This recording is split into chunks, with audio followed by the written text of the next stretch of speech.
সরকারি চাকরিতে কোটা ব্যবস্থা সংস্কারের দাবিতে আন্দোলনরত ছাত্রদের হামলায় আইনশৃঙ্খলা নিয়ন্ত্রণে দায়িত্বে থাকা ঢাকা মেট্রোপলিটন পুলিশের ১২ জন সদস্য আহত হয়েছেন।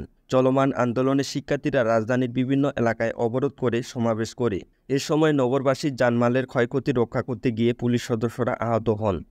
আহত পুলিশ সদস্যরা হলেন ঢাকা মেট্রোপলিটন পুলিশের বনানী থানার পুলিশ পরিদর্শক তদন্ত আনিসুর রহমান, মহাখালী পুলিশ বক্সের ইনচার্জ এসআই শাহ মিরাজ উদ্দিন, রূপনগর থানার এসআই আল মামুন ও সাইফুল ইসলাম, পিওএম দক্ষিণ বিভাগের কনস্টেবল তানবীর, মোহাম্মদ মাহমুদুল ইসলাম, মাইন ইসলাম নাসিম, পিওএম উত্তর বিভাগের কনস্টেবল মুক্তার ও মুরাদ, মহাখালী পুলিশ বক্সের কনস্টেবল মোহাম্মদ হাসান আলী ও রাশেদ এবং ট্রাফিক গুলশান বিভাগের কনস্টেবল মোহাম্মদ আব্দুল লতিফ।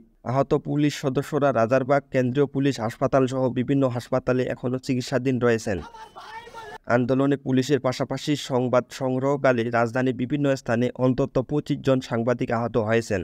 কোটা সহিংসতায় রাজধানীর বিভিন্ন স্থানে আহত হয়ে ঢাকা মেডিকেল কলেজ হাসপাতালে চিকিৎসা নিতে এসেছেন শতাধিক। এর মধ্যে ২ জনের মৃত্যু হয়েছে। মঙ্গলবার ১৬ জুলাই সন্ধ্যায় ঢামেক পুলিশ ফাঁড়ির ইনচার্জ পরিদর্শক মোহাম্মদ বাচ্চু মিয়া জানান, বিকেল থেকে রাত ৯:৩০ পর্যন্ত মোট আহত ১২৬ জন এসেছেন। এর মধ্যে ৮ জনকে ভর্তি করা হয়েছে। সারা দেশে আন্দোলনে প্রাণ হারায় মোট ৬ জন। এর মধ্যে রংপুরে ১ জন, চট্টগ্রামে ৩ জন, ঢাকায় ২ জন।